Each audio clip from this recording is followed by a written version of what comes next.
genocide. What a joke. I Yeah, never so heard of that. so That's so fucking stupid. so that paired up with the Listen, new I mean, like, no, here's the thing, right? That's fucking terrible. You're totally right. yeah. That's all, like, I mean, because, yeah, this is bad. Okay. I don't know how this happens. I mean, that happened over many, many years of people being like, well, the Palestinians kind of deserve it because Israel's our great Oh, ally and it's the only moral democracy in the fucking uh, region. And it's the only democracy in the region. It happened with a shit ton of efforts to propagandize Israel's position as what it was not, which it was directly at odds of. And most people are completely and utterly unfamiliar. And any kind of person that was criticizing it, like a person like myself, was immediately branded sure. an anti-Semite for calling into question this foreign nation and their direct lobbying efforts to undermine American First You even Amendment got laws labeled. You got labeled as the anti-Semite of the day, didn't you? of the week from Of the week. Excuse me. stopantisemitism.org. Yes. Yeah. So So like, and I do want to make sure that like it's very much established that like in the same way that criticizing you know, any sort of like Zionism or Israel or whatever is not anti-Semitism. It absolutely is not. I don't think criticizing the outcomes of certain cultures is any form of racism. I don't think so either. no, but I don't criticize. But I'm not talking about like Jewish culture. Do you see what I'm saying? When I talk about Israel, I'm talking about the direct actions of the Israeli state as it Right. stands. It's direct actions that are the maintenance of an apartheid state. I'm talking about settler colonialism. I'm not talking about like an intractable quality of like Jewish people that makes them immoral or inferior to anybody else. I don't believe I that. think that of course. I think it really like you can't if you look at people through like a I guess like I don't know like really what the word is for it, like basically just like a statistic. I think that looking at people through statistics is fundamentally dehumanizing. I think that you're right. Of course it is. Okay. It's by definition Like dehumanizing.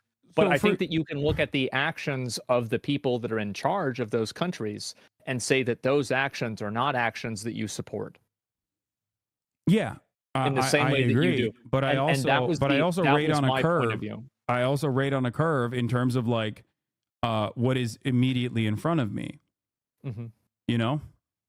I understand. I don't like the tier list idea. I see your point of view. But it's not I a can tier see list. It's just like there is well, in terms of not being a tier list, there are certain things that are there are certain things that go beyond, and I think everyone kind of intrinsically understands this. Like there are certain things that go beyond the tier list, right? Like there is no like I don't like I consider the Holocaust and the genocide that the Nazi government engaged yeah, in to be morally repugnant, like one of the worst things that has ever happened it was not good. historically.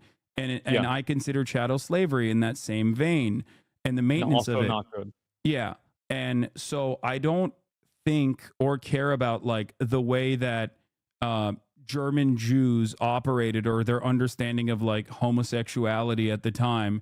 That bears no basis. Just like I don't care about the Warsaw Ghetto Uprising like being violent. I think that it was the moral and righteous thing to do. The Warsaw Ghetto Uprising was the correct thing to do at the time. And that's because I look at the far greater evil and the far greater violence in that circumstance, and I consider it to be unproductive to think about like what people did in resisting towards that violence, because as long as it never meets the standard of the dominating force, like ultimately it doesn't matter. I'm not going to hypothesize like what German Jews would have done if they had the same military power that Germany did. Would they have dominated like the Volkish German society in the same way that like Nazi Germany dominated the Jews? No, I don't think so. And I don't. There is no evidence that they would do such a thing. And that's my perspective on the matter. Well, I think And the that the same reason thing, for that and is that's how because I feel that about the group Palestinians. I understand that. Well, I mean, I feel like a lot of Palestinians, I mean, I've seen videos of Palestinians celebrating 9/11, right? I mean, I mean, it, Palestinians. yeah. I mean, I'm not sure really whether this is entirely true with all of them, and also like, But so like I don't you're even, do looking. you fault them for celebrating like I mean there were Do, Palestinians that were do celebrating I? like Iran attacking Israel, for example. Iran Of did a course, retaliation strike against Israel, and they said that they were going to hit two bases, two air bases, and they were going to hit the Mossad headquarters directly do inside of Tel I? Aviv. Do I fault Do I fault somebody, not Palestinians, let's just say anybody, for celebrating the deaths of a lot of people that are innocent? Yes, I think it's bad. Do you It think is that bad. if Jews in concentration camps were celebrating the bombing of Dresden, would you fault them in a similar vein? I would say that it was bad. Yeah, it Jews in obviously it's bad. concentration camps, if they were to see like bombs falling over Dresden and they were like, wow, this is sick, like we're going to get liberated, I think like things are changing, I would not fault them. I think that they have I every think that right to do so. so I think that a lot of things you can understand why somebody is doing something, And but for the record, and I also think like Dresden was it like the was bombing of disgusting. Dresden, for example, was considered to not be appropriate in terms of like all the civilian infrastructure and civilian targets that were Of course. destroyed, which is why we applied new rules of war after World War II. But even then, in that very moment, I would never in a million years turn around and be like, man, these Jews like these Jews in Dachau are sure getting a little too excited about the bombing of Dresden. Like I would not say that. I don't think you would either. I don't think that it's really something that like you would focus on a lot, but I think that it's easy to acknowledge killing innocent people isn't a good thing. Of And of course. course it can be understandable and things can have an explanation, but the explanation isn't necessarily a justification, if that makes sense. So like I see your point of view and about how like there's a certain degree of this where it's like understandable. And I agree with you that it is understandable. But I think that understandable bad behavior in a lot of cases is still, in fact, bad behavior. And I don't really think that like it's impossible to know what somebody else would do in a circumstance that they're not part of. But what I do know is that when I see a group of people that are celebrating a bunch of innocent people getting killed, then I think that that group of people is doing something that's wrong. And I think that it's universally wrong. And I understand that from their point of view, and I can easily put myself in their shoes, and I can see the reason why they think that. So are you saying Absolutely, I can see you'd be that. the one teenager in Gaza being like, hold on, guys, let's not celebrate the Iranian retaliation against this country that is No. like literally Okay. eviscerated my Okay. family. You Like know what you'd be I'd be like, no, doing? this is sick. I would be cheering it on. I would say, yes, fuck Okay, yes. I'm glad that you agree. But Okay. I wouldn't be sitting on a soapbox saying that I'm the good guy. I would be like, No, yeah, fuck I still you. think You get they're what you not. fucking deserve. That's They're what I not would the good say. guys in this situation. They're the victims, and that's the point. Like, I'm not going to fault the victims of a genocide for experiencing a little bit of joy in that moment. I And get then, that, but sometimes victims can create more victims. well, historically, so that's a good example. That's a good point that you made. This is something that every single like world changing event. This is a genuine fear that a lot of people have exhibited in the aftermath Yeah. of the abolition of slavery in the Reconstruction era. Okay, there was a lot of fear from the whites in the South that newly I wouldn't freed blame 'em. slaves, Yeah. were going to come and like dominate them and enslave them. That of course didn't happen, but they very quickly sought to restore the racial pecking order, and they were able to do so. And the violence Yes. actually even in the aftermath of like liberation of a people that were dominated, the violence usually still comes from people that don't want that sort of change. So it's not necessarily that it wasn't that like black people were like dominating white people and like enslaving them or anything or like killing them. It was more so white people that were fearful that they would do such a thing, that or at least use that unjustifiable fear as a way to continue dominating black people. That's how we came up with Jim Crow laws and segregation and the like. And that's where the Klan was invented. Creative with racism. What? Oh, I know. We've been very creative with racism. Yeah. So The 3/5 compromise. but the you have to Jim Crow remember. laws. But you have to remember once yeah. again, it was never. But black people did not actually end up dominating white people, is my point. And not because they weren't given the opportunity. There was no interest or need.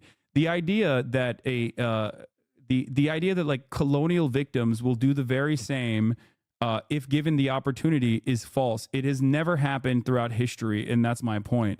That usually is the domineering principle from those who are at least like watching from the sidelines, or those who are directly a part of the dominating group, like the colonial entity. But that's usually not how it goes. That's never how it goes. Right. So if Palestine had the ability to, do you think Israel would exist? That's a great question. Yeah. One that people ask me all the time. If Palestine, okay, if historic Palestine existed, right, in the same way as like a nuclear militant force, Israel as an apartheid regime would not exist. Israel would have never been able to dominate and occupy Palestinian villages and wipe out Palestinians, and that there is no, like, the dynamic would be so different that where would they the go? dynamic would be so different that like the notion that Palestinians would wipe out Israel is silly. Like, it's not.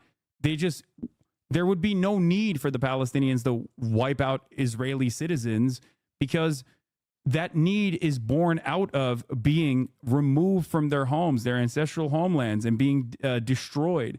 If, for example, in the 1920s, when the settler colonial initiative started after the Balfour Declaration, if this was not done as a dominating force in British Empire at the time, was not purposely and willingly shipping Jewish people into the region and giving them areas that they had declared that was basically created in the same way that like America was created, giving them areas of land specifically. And instead, if Jewish people were like voluntarily migrating into the region, then it would resemble American society. It would be a diverse society of Jews and Muslims and Christians living side by side. But that is a complete alternative history in this situation, so I don't even know how that would work. Massively. Yeah, it's total alternative. Well, I don't know whether that would happen. I could point to like Ottoman rule in the region, because Jews did live in the region under Ottoman occupation, and they were cohabitating the space without much struggle or fight at all, as a matter of fact. I think that you're right about that. I do. If I think about it myself, and I feel like back then, definitely a better cultural viewpoint on that. I think so. I don't know what would happen if Israel wasn't able to defend itself. Would they continue to exist? Right? It's very hard to say. No, but because it's we're making predictions. In terms of the resistance, right? In terms of resistance, everyone always says like, "Oh, Palestinians are inherently anti-Semitic." Joe Biden himself said. No, Joe Biden himself said. Palestinians demonstrate an ancient form of anti-Semitism, and that's why they are resisting against Israel. This is not the case. Right. Many of Palestinian resistance leaders throughout history, including ones that are religious fundamentalists, including ones that are secular, including ones that are very including ones that are Christian, including ones that are Marxist, socialist, they've always said that this has nothing to do with Judaism or Jews in general. If Israel was a Christian state, or if Israel was a Muslim state, and they said that they were doing, then they would hate. Then they would hate Israel as a Muslim state. It has nothing to do. It bears no basis. And Palestinian resistance throughout time. You're right about that. And Palestinian resistance throughout time has hardened and has become more violent as Israel has become more violent towards Palestinians, because the standard is always set by the occupying power. And it goes in the opposite direction as well.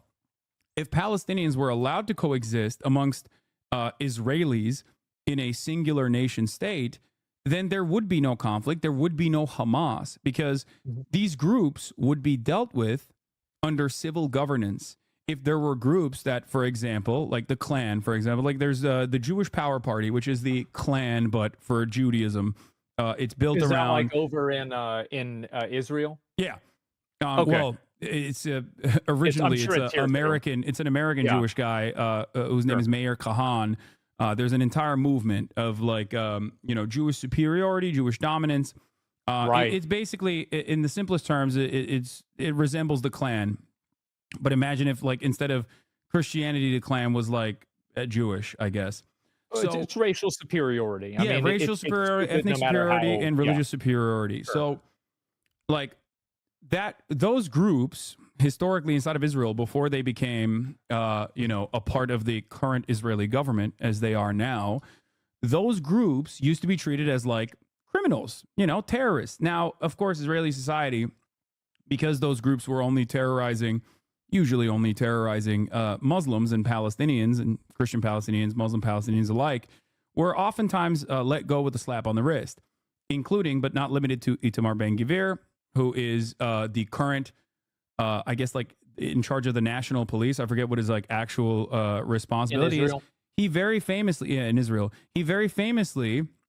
back in the day, pointed to the hubcap of the former Prime Minister Yitzhak Rabin weeks before his assassination and said, "We have his hubcap of his car, or we have like the emblem of his car. We can get to his car tomorrow. We will get to him." And then he was assassinated, right, by a fucking rabid right-wing psychopath. Why was he assassinated? Because he was kickstarting the negotiations process amongst Palestinians and Israelis.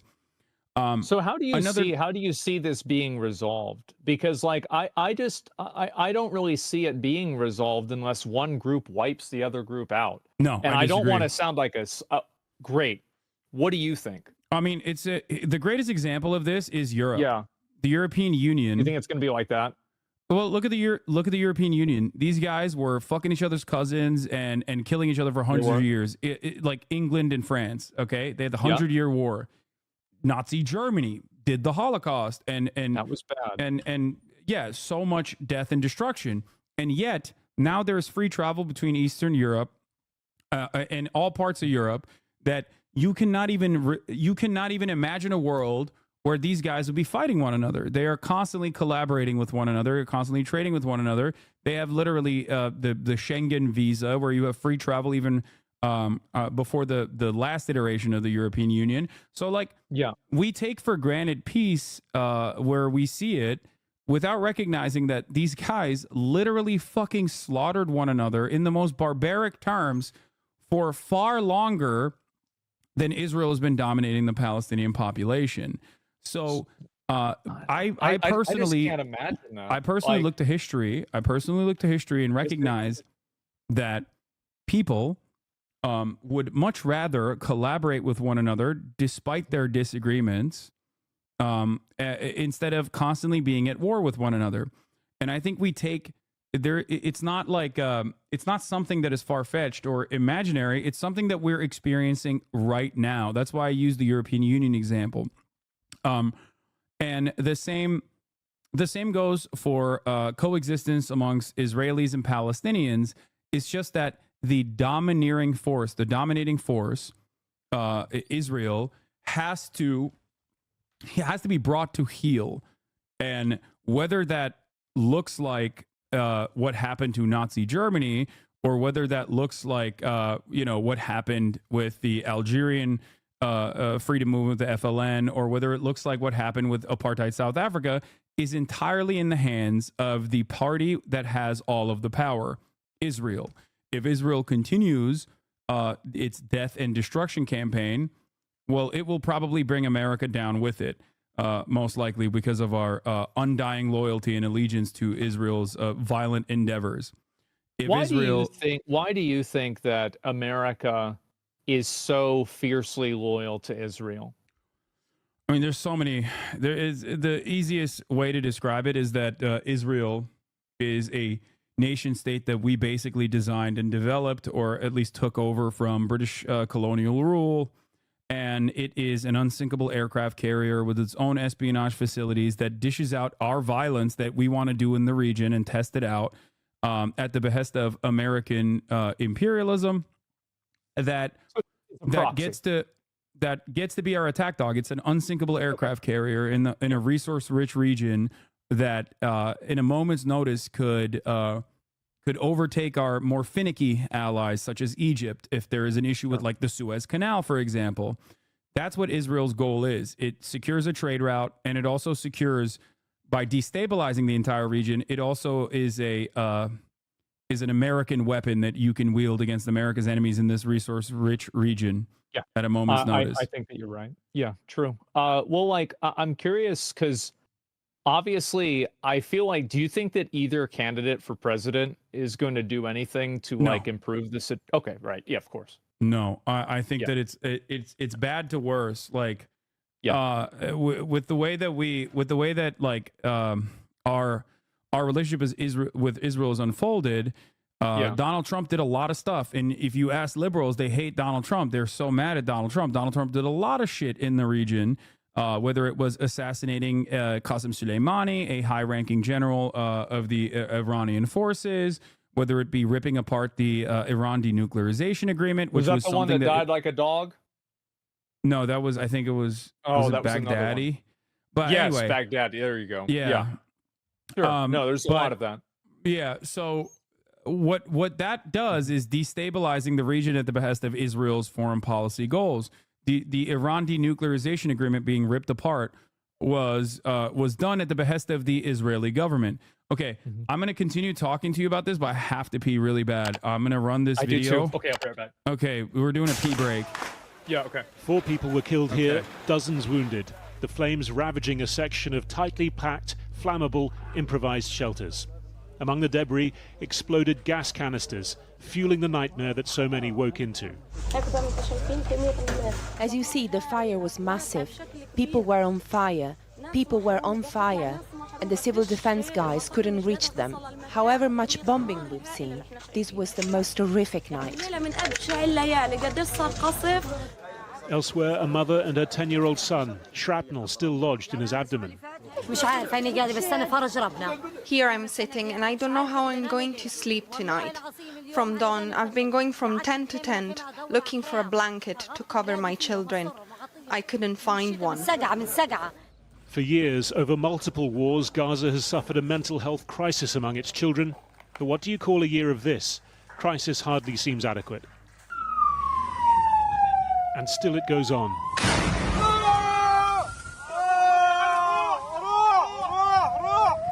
Drive, drive, they shout. This ambulance crew had just picked up wounded from a strike on a school, paramedics and patients alike injured in the blast as they race for hospital. This is Jabalia, subject now to 12 days of near constant assault. Israel says it's targeting Hamas and Palestinian Islamic Jihad, but at a level not seen in months. We cannot do our work properly. It's very dangerous. The strike hit just in front of us. If we'd been going any faster, it would have hit us directly. Inside the hospital, an injured child brought in, one of so many caught up in Israel's latest attacks. As well as today's school strike in Jabalia, there was another on a UN food distribution center here, killing 10 people. Jabalia is in the far north of Gaza, well within the territory bounded by Israel's military. Okay, sorry. Yeah, no, I'm back. No, same. That was the longest piss of my life. Okay, it's been like 3 hours probably, or something like that. Yeah. What were we talking about? Fuck. Like, well, basically, like, so I look at it from the perspective that, like, how would you want to see the U.S. like move forward? Because I think that, like, you could. Like, we can disagree, like, Palestine, like, I don't know what's going to happen if Palestine, this conflict finally ends. My expectation is that I don't think that they're going to, like, become a lot more liberal. Maybe I'm wrong, right? But I hope that I can find out. What do you think would be the way that would happen? How would you like to see the U.S., like, approach it? I mean, how we treat pretty Israel. Simple. Yeah. In terms of, like, right now, the most significant aspect is, like, reining Israel in and stopping its death and destruction campaign that is seemingly endless. And the easiest way to do that is what American presidents have done in the past, which is one phone call. It is that simple. It's kind of crazy that it is that simple, and yet so much death and destruction is still occurring because we are still not the junior party in this coalition. We are the people that are allowing Israel to operate in the ways that it wants to. We are the if reason anything, why we're there's not goading a Israel ceasefire. into operating in a certain direction, in a certain way. Like in Lebanon, you have members of the Biden cabinet that told Israel that like the time to invade Lebanon was now, that opportunity was ripe. And this is something that like obviously The recent there was a bombings lot of and everything. what's up With the recent bombings you're talking about? with Lebanon, the invasion of Lebanon. Okay. And that's precisely the reason why Joe Biden will turn around and say things like, "Oh, I'm really working tirelessly for a ceasefire," but like seemingly no ceasefire exists, like it doesn't happen, and then they send another $20 billion of weapons into Israel. Obviously, they're not being honest about their genuine intention here, because in the past, Joe Biden has made one phone call in 2021, for example, and told Israel to cut it out, and they did the next day, because without steady flow of weapons into Israel, Israel would not be able to conduct these violent campaigns, because they keep running out of ammunition. That's how much they fucking are bombing. That they don't have the runway Running out of bombs. Yes. Yeah. They do not have the runway without American intervention. So if America stopped supporting them, we would have a ceasefire within a week. Yeah, if America said, you're done, cut it out in one phone call, or no more weapons are coming your way, yes, Israel would have stopped this months ago. Israel would have stopped this yesterday. Israel will stop it tomorrow. So we're not doing that. And I think that a lot of people think about why that is the case. And I guess like the smartest analysis that I've encountered, that I've thought about quite a bit, is that we're gearing up for war with China, like a Cold War with China, which is going to be a far harder one to fight, especially given like our current position in the global economy, China's current position in the global economy, and the trade relationships that we have and the rest of the planet has with China that did not exist with the USSR last time that Cold War happened. And I think America is trying to basically dominate the region as best as they possibly can, and sick Israel on all of the other regional actors, so that they can, I guess, redefine the maps and reshape the maps in the way that they see fit, so have they like can an move on, imposing power. Yeah, sure. and so that they can move on to the far graver threat that threatens American hegemonic superpower status, which is China. And that's the reason why they're trying to do like this last ditch, before this last hurrah. It's weird to talk about it on these terms, but I think that's precisely what is going on. It's Israel doing, I'll use a German term here, its own Endsieg before they're done. And they're going to do as much territorial acquisition as they possibly can before, before they are restrained by the American government, whether that is the Trump administration or the Kamala Harris administration, who knows? But it will. I think that's what's happening, and they're trying to fucking make sure that they can set up a permanent occupation in at least like the northern Gaza Strip, and potentially the entirety of the Gaza Strip, as they will redesign it in the same way that they have in the West Bank, inevitably. But they're just trying to do that to the best of their ability, and obviously that means ethnic cleansing of the entire population, 2.5 million people that live there, ethnic displacement as well. I think that it's really problematic, because I've seen that the behavior of Israel, I think, has really like just multiplied the amount of actual anti-Semitism. Like Adolf has been making a comeback in a big way. It's crazy to see it. Absolutely fucking insane. I see tweets like this every single day. People that are just like openly anti-Semitic, or just calling somebody a Jew as like, let's not listen to them at all. Yeah, So but I think it's just underlying it's really just anti-Semitism. That underlying anti-Semitism has always existed in America. The reason why it's now getting more prominence is one, because like Twitter is a right-wing shithole, and Elon Musk doesn't give a fuck, or likes that. I mean, he follows like literal Nazi accounts that talk about how like, we must protect like doing the 14 words, 14 like letter. Yeah. Yes. So I think that that's part of the reason. And the other part of the reason is because like Israel, not dissimilar to ISIS, claims that they're doing this for Judaism, and that they claim falsely that they represent the interests of all Jews around the planet. They say that every Jew is of one mind, that they are monolithic in their understanding of Israel. Everyone is a Zionist. Everyone wants Israel to exist. And everyone wants Israel to exist in the violent ways in which it has to exist as a demographic majority Jewish country. Now, in order to maintain a demographic majority like this, you have to literally sometimes eliminate people that are maybe growing in population size. And Israel can only do this. And everyone wants Israel to exist in the violent ways in which it has to exist as a demographic majority Jewish country. Now, in order to maintain a demographic majority like this, you have to literally sometimes eliminate people that are maybe growing in population size. And Israel can only do this as it maintains a violent apartheid regime in the West Bank and is now rebuild or redesigning Gaza in its own interest in doing full-blown ethnic displacement in Gaza. The problem is they claim that they're doing this for Judaism, and that's just wrong. They're not doing this for Judaism. Well, they're just using it as a tool. That's really what it is. There is no part of Jewish culture or Jewish theology that or a theological understanding that says that like Israel has to exist in this way that it does.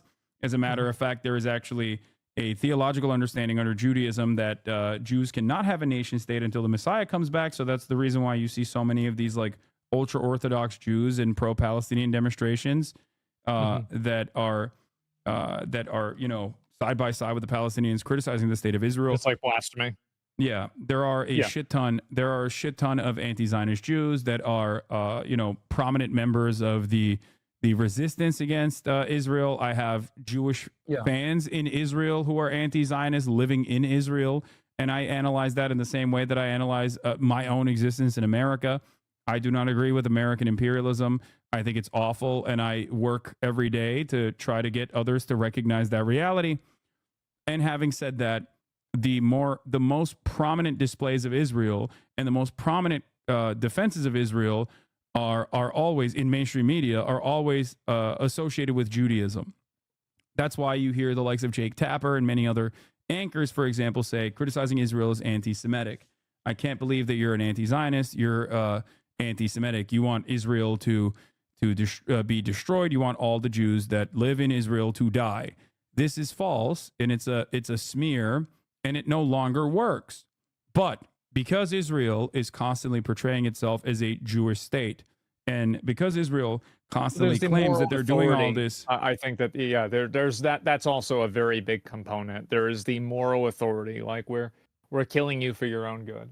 Yeah. So because they're doing this, and because they're using religion as a justification, I mean, what are people to assume? Especially if you've never been around a Jewish person, and you've maybe heard that like, oh, Jews control the media. Like someone just said that, right? In your vicinity, and you internalize that, or you heard that, and then you see Jake Tapper being like, Israel's doing this for Judaism, and if you look at this carnage and don't think that it's unacceptable, then you yourself are anti-Semitic. Yeah, if you're a guy living in fucking Arkansas, you're gonna be like, wait a minute, maybe Jews do control the media. And that's how anti-Semitism grows in the Western Western society. There's already an underlying always endless amount of anti-Semitism that people think about on a day-to-day basis, but this gives them justification, and a lot of charlatans take advantage of the situation to promote anti-Semitic conspiracies because they care more about shitting on Jewish people than actually criticizing the state of Israel. Oh, I see that a lot. A lot of people that are against Israel in quotes, but every person that's a Jew is Israeli in some way. I think it's the same argument on both sides. And that's what's really interesting about it.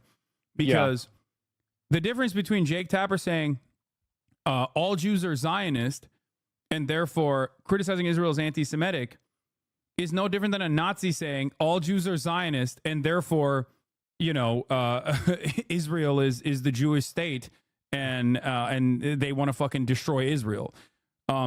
There is no difference in the fundamentals of that argument. Both sides, whether they are woke or not woke on the issue, still think that all Jews are Zionist. Man, isn't that something? Yeah. I don't know what, like, I think that it's so fucking annoying and weird that it plays that big of a role in conversations because we have people that can't afford healthcare. I think it's ridiculous. Yes. I'm very disappointed about it, but you know, like, what do you do, right?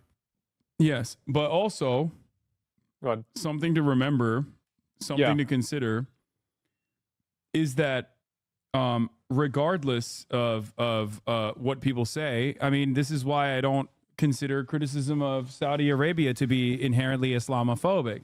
There's a difference, however.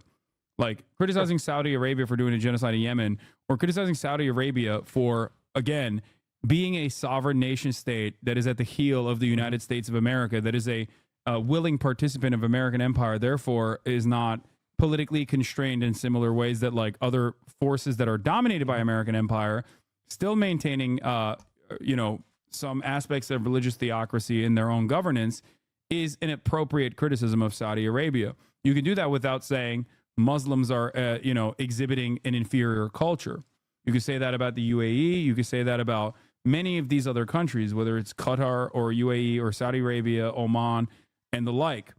That's the difference between, monolithizing the entirety of the region versus individually dissecting the many ways in which some of our allies in the region are engaging in religious fundamentalism in their internal governance.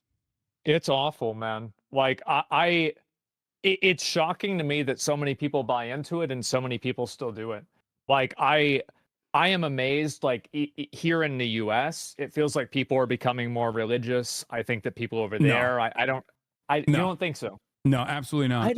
I think religion's been coming back a lot recently. No, I don't think so. I look at overall trends. I look at overall trends. Like it's more in your face with like people being like, "Oh, I love religion" or whatever. But no, overall trends show that religious support is hemorrhaging in all of our religious institutions in this country. It's something that like people are genuinely fearful of, at least those in power, those who stand to gain. But no, American religiosity has gone down tremendously. And that trend is the same everywhere around the world, as a matter of fact. The only places where it's not the same, the only places where like there are more religious people or more fundamentalist people are oftentimes areas of conflict, like areas that are in direct conflict, areas that are being dominated. In those places, well, like people even use if there religion is as a cultural rallying point. I think that's what happens, and then Yes, they use the it's religion to have a, like this is like how you're establishing the values. Because I mean, the truth is, right? Like you are going to have your like a culture is going to be like we are more influenced by like let's say Christianity than China is or than Saudi Arabia is, right? Where like China's not religious at all. Exactly, right? And so like that's what I'm saying. And so like of course there's going to be like a relation there. And so that it makes sense why people would use that, but there's a lot of misuse of it. I don't think that religion's like bad like entirely, but I feel like a lot of people use it as a weapon. And Absolutely. No, that's the way I see what it. really and that's what really scares me the most. And it scares me a lot with like I mean, we went through like 20 years of this with like George Bush and like Obama with the this like the Middle Eastern adventures, right? Of like, George Bush saying that God told him that like he was supposed to go over there. It's fucking insane. Absolutely batshit crazy.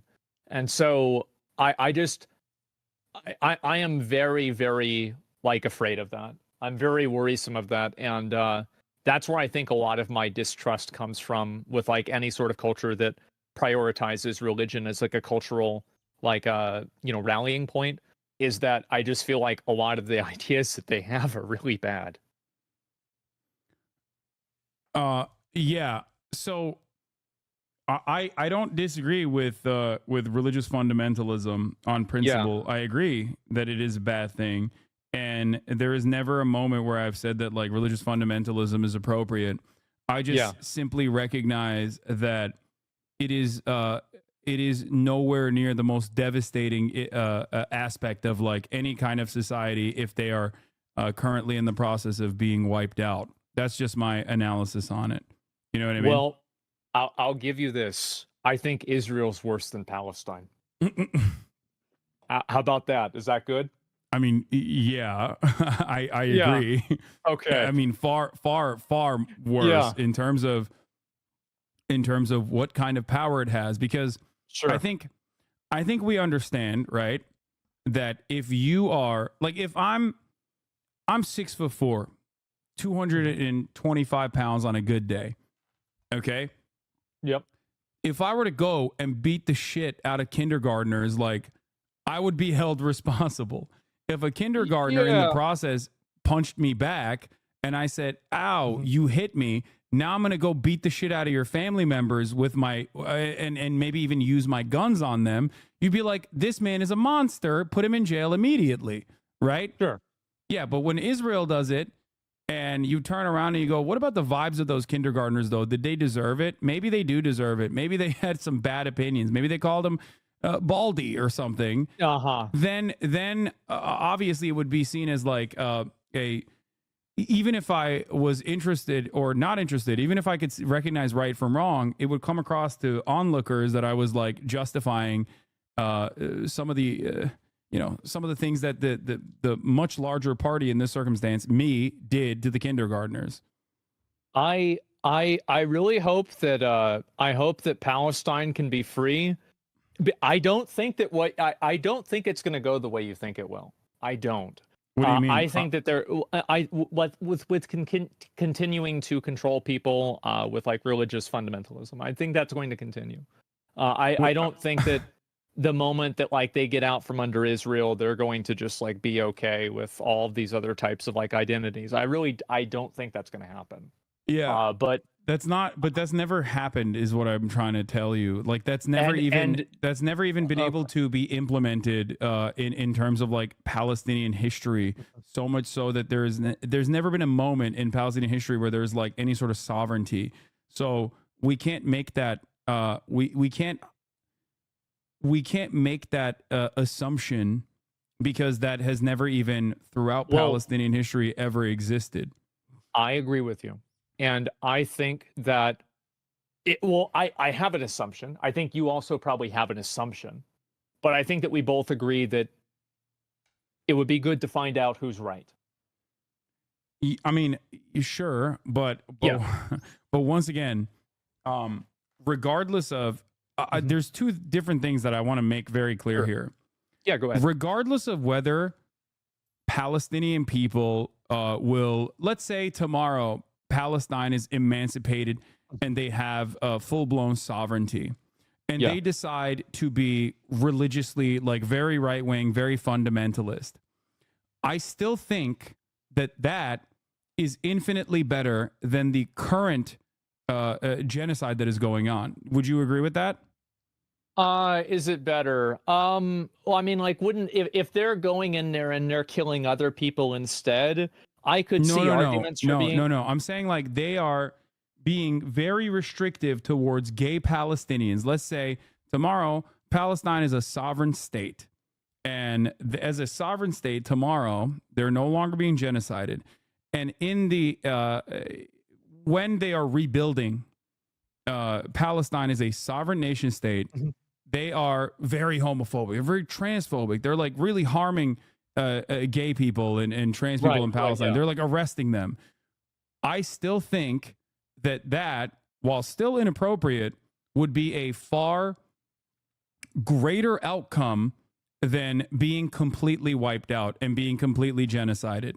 I don't think that is going to be the outcome, but regardless, I want to make it very clear. I think that yes, no genocide is better than any kind of genocide. We're not making a genocide tier list. I get that. I understand. That's all. My point is that I agree with you. I just don't think that I don't like their culture either. Right? I find it to be problematic as well. And that's why I struggle. By the way, the people that we were talking about in terms of Palestinians are like, they are some of the most educated per capita population in spite of everything else, just for the record. Like, I don't know if you knew this or not, but Palestinians are literally some of the most educated people on the planet, like per capita. I hope so. I mean, no, like, not I hope so. I mean, there's like sorry, Palestinian educational attainment is in spite of being genocided by Israel, in spite of like living under Israeli occupation, is incredibly high. They have a tremendous amount of obviously a tremendous amount of struggles and tremendous amount of hurdles to go through, but the status of education in Palestine is that 96.3% of the population is literate. It's higher than like the high human development category average, as in Palestinian society as a whole is like has a higher literacy rating than developed nations. That's really good. That's great. Yeah. So like, I don't think that these are the religious fundamentalist people that you think that they are, is what I'm trying to explain.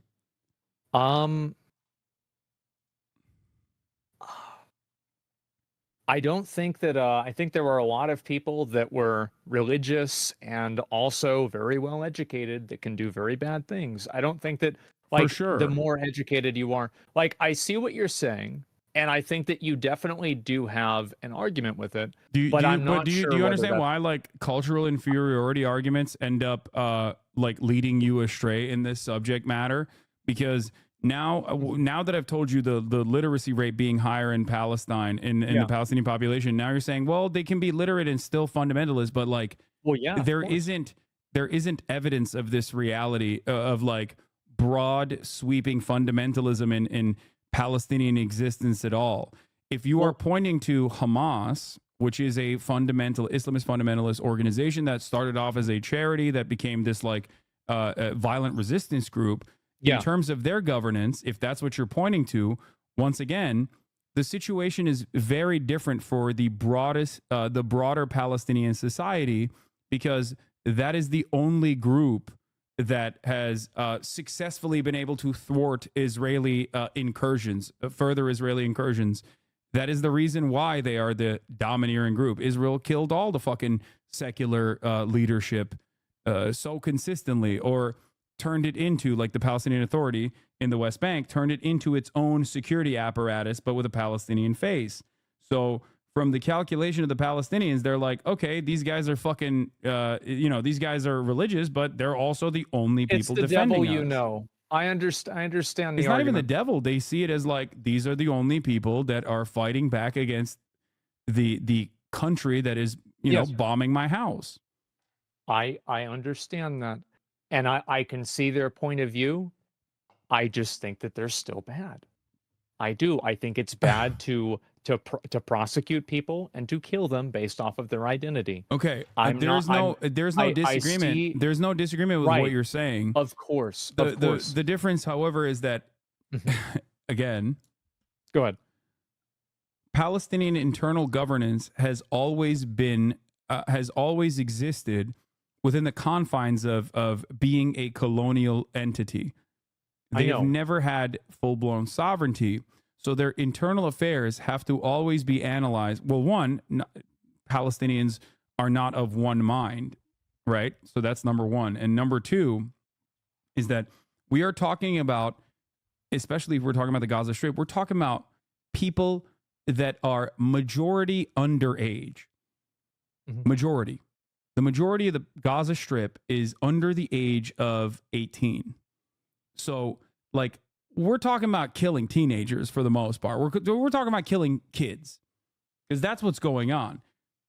So, like, their internal governance or what has happened in Palestinian society, it bears no basis in the outcome. Israel's killing them whether they are gay.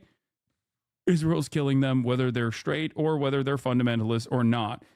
Palestinians could be the wokest, okay? Palestinians could be making fucking video games with like only trans representation, and Israel would still be killing them, okay? That's the reason why it doesn't matter in this conversation whether they would engage in any sort of like internal governance post-emancipation that is like homophobic or not. I think that it really, I think that they should be able to make that decision themselves, right? Like, if they want to do that, that's fine. Like, that's, I mean, they're a sovereign nation, or they should be a sovereign nation. They should be able to do that. I just don't like the cultural equivalency. I do actually think that these cultures are, in a lot of cases, worse, and I think that there are a lot of points of difference there. Whether it's about how you can speak up against the government, how you can resist different types of control, But there whether is no that's government. Like religious you're expression. again. Remember what I told you about Well, like there are the people that Espionage were Act during World War II and like sure. during Cold War, all of these like laws that were created to dominate American people for having a difference in opinion. Sure, but all those are bad. Like No, that's I my understand, point, though, but right? it's because it was born out of necessity in the minds of those who were responsible for the government. You yourself are in at odds with that, but ultimately Yes. you still said, maybe because you didn't know this, you still said that like America is the, you know, a far superior culture. The point is, it has nothing to do with like. The point is, it has nothing to do with like a culture at all, and everything to do with the material conditions that you're subjected to. That's my argument, and that at least throughout history, societies that have been allowed to foster, allowed to prosper, have inevitably had these struggles that are born out of a genuine need for people that want to that want equality. And that's it. That's the reason why. And there's always going to be resistance from others inside of said societies every step of the way. But in order for you to analyze this, you have to look at Palestinians in the same exact way that you look at your fellow Americans, because there is no difference. Ultimately, they're still, at the end of the day, they're still human beings. And some of them are gay, some of them are trans, and they all want equality. They all want a fucking job. They all want shelter.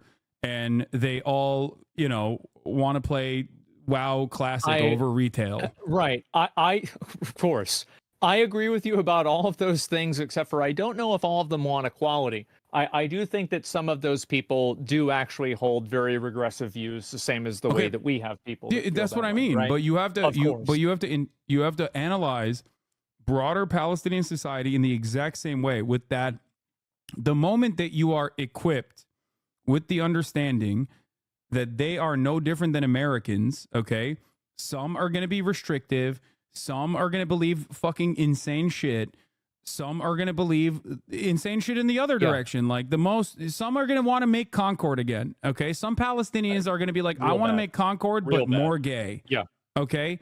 And that is just the reality. There are that might be happening. There are people with a diversity of opinion. They're no different than you and I in terms of their needs, in terms of like the way, in terms of what they want for themselves. And that friction is always going to exist in every society. And when you are no longer shackled by the restrictions of existing under a colonial occupation, you will be able to move society forward by fighting. There's going to be struggles. There's always going to be struggles every step of the way. But you have to understand that America was able to get to this point after years and years of you know, a lot of revolutionary figures fighting for it. And Palestinians have never had that opportunity because they've always been dominated by a far, far greater military force. And that force has surveilled every aspect of their lives. That force has dominated every aspect of their lives. I'll give you one example, like in terms of queer phobia, right? Sure. Israel literally will blackmail gay Palestinians. They will try to create sexual material, okay, of gay Palestinians in an effort to turn them into confidential informants for the state of Israel. Like, that's not exactly very pro-gay, is it? It's not. Oh, Israel's awful. Yeah, for sure. No, like, but that's my point. Definitely. Ultimately, just like Israeli bombs do not make a distinction between gay Palestinians and straight Palestinians who are homophobic or whatever. Like, at the end of the day, these guys have never been able to get to a point where they have any sort of civil governance whatsoever, so they can rebel against it internally. But remember, it's always the people that are still Palestinians that will be rebelling against whatever form of governance they inevitably create, if they are ever to be free. It's hard to say. I mean, like, my expectations of things changing massively are very low. I think that what you're saying could be true, and I hope that we can find out. But I don't know, man. I mean, I don't see how it just changes in like that big way. I don't see it happening. What are you talking about? Like the full scale genocide and ethnic cleansing of oh no of the Palestinians, or are you talking about Palestinians becoming well, like I was referring to pro-queer? Palestinians, like, yeah, becoming more like more like liberal, I guess you would say, right? And not having these like cultural like expectations, because I feel like, you know, kind of like by what you were saying, right, is like blackmailing gay Palestinians. Well, why is it a blackmail, right? Well, because they can be punished and hurt for having those viewpoints. And so that's at least like my opinion on it. I don't know, and I also I don't like that culture. I do think that to a certain degree, every individual person is going to be different. But if you're looking at what a government does, in the same way that people criticize like America and they're really criticizing the government, I think you can criticize Palestine or Saudi Arabia or any other country. And I'm letting you know once again, there's no aspect of Palestinian quote unquote culture that revolves around like dominating gay Palestinians or anything like that. So do you think that like at a certain point, where do you, if it doesn't come from there, where did it come from? What do you mean, homophobia in general? Yeah, where did it I think that, yes, I think that religious social conditioning plays a role in uplifting bigoted attitudes towards people that are I know, but it's no different. The problem here is that aspect of it is reactionary conservatism. It's no different in Palestine as it is in the United States of America. The only reason why it manifests, or the only reason why it takes it can be dealt with by those in terms of like the civil governance or anything like that is specifically a direct consequence of being a victim of colonial domination. And those guys are the ones that happen to be fighting back against Israel tooth and nail. But once again, it doesn't matter. Just like I celebrate the American accomplishments in World War II, it doesn't change that dynamic that America was incredibly homophobic back then. You know what I mean? They were.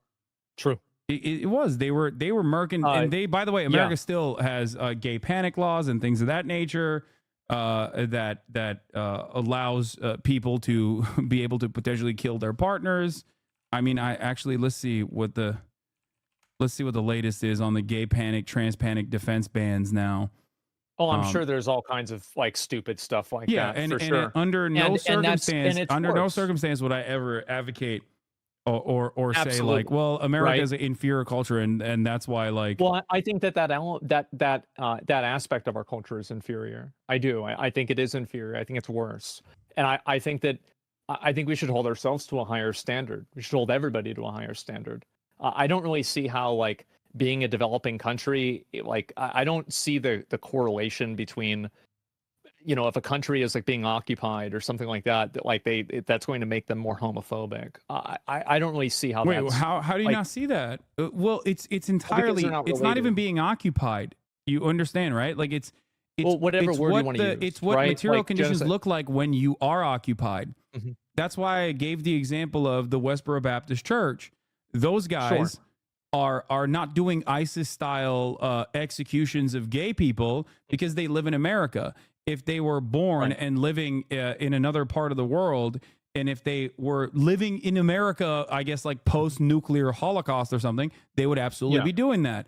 It's entirely about what your immediate surroundings look like. That's my point. Well, that's those it. immediate They're surroundings are the exhibiting the government. same kind of religious fundamentalism.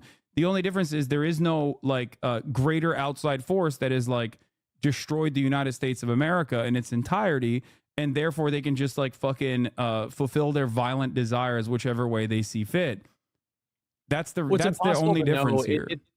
It's very hard to know like what somebody would do if they were born into another like another country, right? It's like would Yeah, of course. people in That's Palestine? why I said they would be teleported, like with the same Yeah, and with the yeah. same exact It's impossible to mentality. know. There is no way. There is, of course, and that, my friend, is you recognizing that we are a product of our material conditions. Oh, I What you think just so, said right to an there. extent. Yeah, sure. I mean, that's it. That's my point. Like that is precisely what I'm saying. I can see what you're saying, and I think that definitely that does play a part. But I think that also a culture is created by a government, and Product of our material conditions. oh, I What you think just so, said right to an there. extent. Yeah, sure. I mean, that's it. That's my point. Like that is precisely what I'm saying. I can see what you're saying, and I think that definitely that does play a part. But I think that also a culture is created by a government, and you can look at the way the government applies any sort of rules. And I think that it is very easy to say that some rules are unfair and they are inferior to others. I do not think this is a problematic thing to say. And I don't like the idea of the cultural relativity. I don't think that that really exists in a lot of cases. And I feel like, yes, of course, you're going to have people that will take advantage of, oh, well, this asshole warlord guy is coming in and he's going to, save us, but he's also a bad person. Yes, of course that's going to happen, right? But at the same time, I don't think that's the only point of it. I think that if you do have a law, and then also while that warlord is in charge, that culture, that warlord or that group of people that is bad, while that's around, is inferior. Now, I feel like a lot of this is about like the inferiority thing. To me, the word isn't really that important. It's mainly just like there are ideas that I think are just objectively worse. Like, for example, like not letting people express their identity for whatever reason. Mm-hmm. I think that's just an objectively worse viewpoint, and anybody who is trying to champion that viewpoint is a bad person. It's just you're doing a bad thing, and there's like no justification for it. There's no like I can see people that like don't actively fight against it because like for whatever reason, right? There could be 50 different reasons, but I do think it's always bad. It's bad every single time, and yes, I think suppression of people's suppression of people's like expression is not a good thing. Yes, it is a bad thing, but. Again, there is a difference between doing it in a developed nation that does not have like any sort of outside forces dominating it versus a country that has never even been allowed to be a country. Well, here's the way I see it. Would you say that there is not a distinction there? Like, would you say that? I don't see a correlation between. I don't understand the correlation between suppressing gay people and being able to be like another country that's like involving you, like I don't, or like attacking you. I will describe this once again. Okay. African tribal existence, okay, and their internal affairs played no basis in chattel slavery, although it was used as a justification for it. That these were barbaric people, that these were not even human. Do you want this? Oh, okay. Well, yeah, but it was bad, right? I mean, like what they were doing there was like, still bad. It doesn't justify the bad behavior. No, I don't think it's justified. No. But ultimately, there is still a far greater evil here, which is robbing people of their homes and stripping them away. Mass rapes, mass subjugation, humiliation, chattel slavery. Mm-hmm.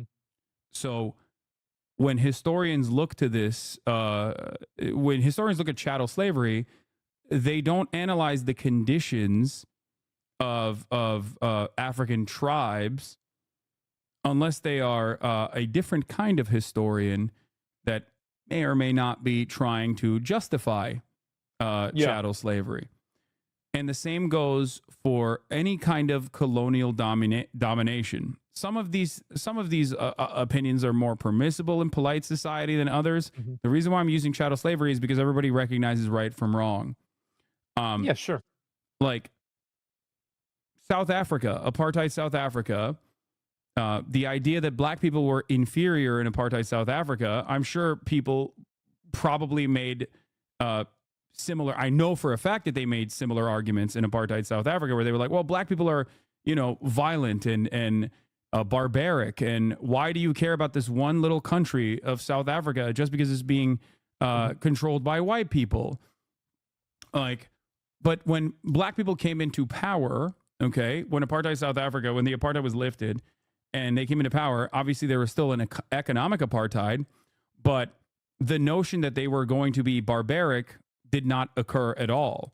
The idea that they were going to be dominating and barbaric and inferior in their governance, that did not happen. I don't see why, why is it so hard to just acknowledge that certain things that people do are bad?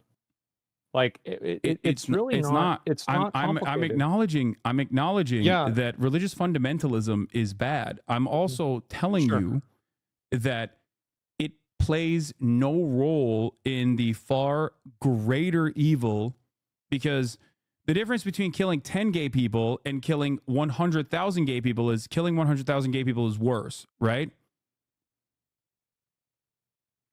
Well, yeah, of course. Okay. Well, then that's the point. That's the point I'm making, which is that Israel is killing not only 100,000 gay people, but just every fucking straight person as well. They don't care who they're killing.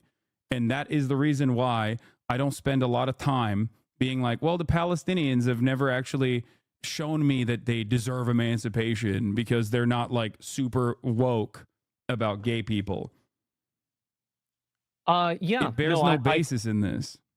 Like, I don't care. I don't want to see when I analyze the situation in World War II, I don't look at like, the way that like how German Jews thought about, like, what German Jews thought about like gay people. I don't really care. Yeah. Yeah, I could see that. To me, I think that it's very easy to just acknowledge that certain things are bad. Like, for example, like if they're treating people this way, it is a bad thing, but at the same time, it doesn't mean that they should be killed for it, right? Of course not. Yeah, no. And they're not being killed for it anyway. No. That's just like, that is only the justification that Israel tries to use whenever people are countering this kind of argument with like, hey man, genocide is wrong, and they'll be like, oh well, Israel would kill you if you, Palestine would kill you if you were gay in Gaza. Which, by the way, I don't know if you've ever seen this, but there's a very famous video of a trans activist that went to Gaza and literally engaged in humanitarian aid in Gaza. And obviously they were not like, oh, you're trans, we're going to kill you. They were like, oh, thank you for your fucking humanitarian aid. They don't give a shit. Like, it's the same as any other kind of person. I talked to a teenager from Yemen, okay, who everyone called, myself included, called Timothy Charlemagne or Chalamet. Is that the One Piece one? Yeah, exactly. Yeah. Now this kid is like, I think he was like 19 at the time when I talked to him, which means that for most of his life, he has withstood genocide, right? Like he is a person whose only experience is like, it's literally like talking to fucking Anne Frank, basically. Okay. Being able to talk to Anne Frank in real time. That's all he's known is death and destruction of his home, right? With American bombs. But he's not getting killed by gay people, right? He's not getting killed. Like if he's talking about we're not even talking about gay people. I'm going to bring up something important here. First of all, he wasn't Houthi. I asked him. He was like, I'm not. Which many people said, oh, he's hiding it. He's PR trained, which is really funny to say about like some random fucking dude who can't even speak English. Like he doesn't give a fuck if people call him anti-Semitic. And I asked him, like, what do you think about Jewish people? What if I were to tell you that like Jewish people are leading the anti-Zionist movement in America? And he was like, that's great. I love them. That's awesome. Anyone who's against Israel is my friend. Now, that might have been one of the first instances where this person ever even heard that Jewish people were against the state of Israel. Okay. But his immediate reaction was, his immediate reaction was, that's great. Love that. I'm a big fan of that. Something along those lines. And the reason for that is because there is a far greater problem that people care about. And that is Israel's complete domination over the region, America's complete domination by way of utilizing Israel over the region. That's all they care about. If that was removed from the equation, okay, these people, some of them would absolutely be right-wing. Some of them would absolutely be like, oh, no, I still don't fucking, I don't fuck with gay people. Fuck those guys. I want to kill them. And other people would say, I'm gay. I fought alongside you. Like, what the fuck are you talking about? That's just how human beings are. That's just how that's how society ends up evolving to a point that we take for granted. That becomes more understanding. It's not easy. I think that's what happens over time. It is, but I think it's easy to say that where it is right now isn't good. It's not good. Yeah. And of course, only I if don't. Only if you recognize like where this hostility stems from, or why it's left unexamined. Rather, the hostility that we assume these people have, because like the reason why I asked him about the like Jewish anti-Zionists was because even my assumption is that like the Houthis, for example, literally have a banner that says "Curse the Jews," right? Yeah. Like, so I was very curious as to see like how this person would react to something that he might not have even ever considered. And that's the and that's the point, which is that like people have the capacity to change once they learn new information. They're not ever going to be firmly planted and be of one mind. Most people have a tendency to be empathetic to other people. They want to collaborate with other people. We're a social animal. It's in our nature to be as collaborative with others as possible. And that's why I don't believe that anyone is like intrinsically homophobic or intrinsically queerphobic. Not that it matters in this circumstance, because the far larger problem is still always going to be genocide. Yeah, no, I could see the genocide being worse. Yeah, sure. I could definitely see that. I don't like the I don't like the idea that culture is equivalent to ours. I think it is very problematic. I think it's very bad. I don't think it should be judged the same way. It doesn't mean I'm not sympathetic to them. Of course, right? Of course it's bad this happens. But whenever there is a state that's upholding something that is killing groups of people based off of their identity, or a group of people that's doing that, whether it's a government or some sort of like regime or anything like that, I think it's very easy to say that that's bad.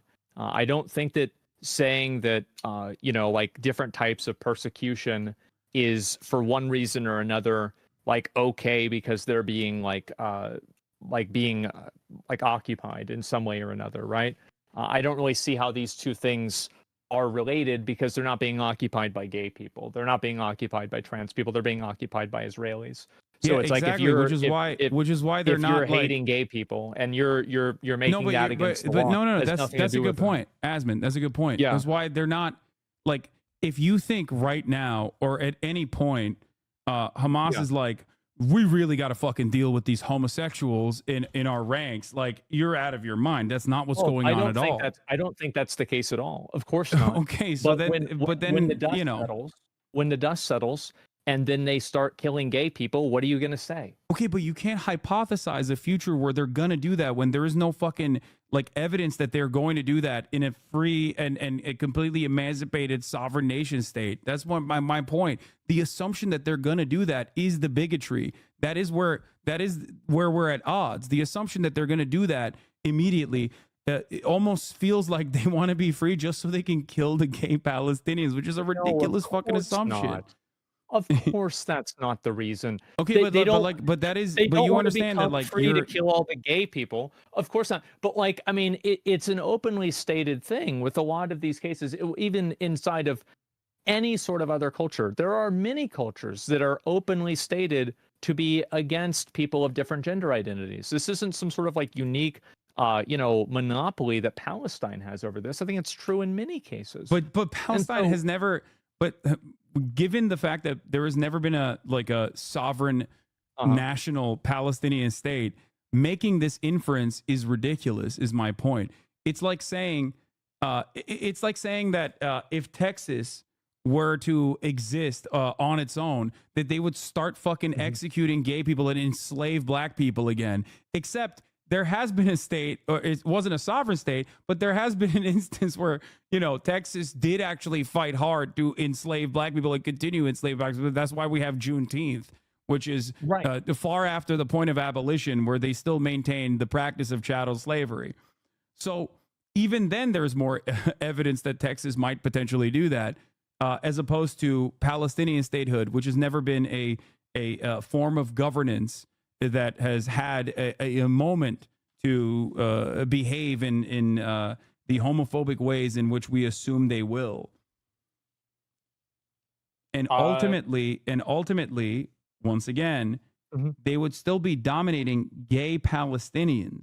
And this is a concept that a lot of Americans don't understand. They think like, a lot of people used to say this about ISIS. They're like, oh, they're throwing gay people off the roofs because Muslims are so Islamophobic. I'm like, bitch, the gay people are Muslim. Like, who do you think they're throwing off the roofs? They're not throwing white American gays off the roofs. They're throwing Muslims. They're throwing other Arabs that are gay off the roofs, which is like, something that is at odds with the way that people understand, Islam and the Muslim world, and think like, no, all Muslims love this shit. It's like, well, I don't think the gay dude who is Muslim loved being thrown off the roof. I think he probably hated that in that moment. I bet he did. I think so. You're right. And I think that criticism of that isn't really Islam. I don't think it really has a lot to do with Islam, right? It has nothing to do with Islam. And it has nothing to do with culture in general. It has everything to do with this like fucking insane, militant, rabid, psychopathic colonial apparatus that was trying to restore the image of the caliphate in whatever they saw fit. The way that people see gender identity and the way that they treat them is absolutely part of their culture. And it's part of our culture too. It's part of everybody's culture. It's not necessarily true. I don't think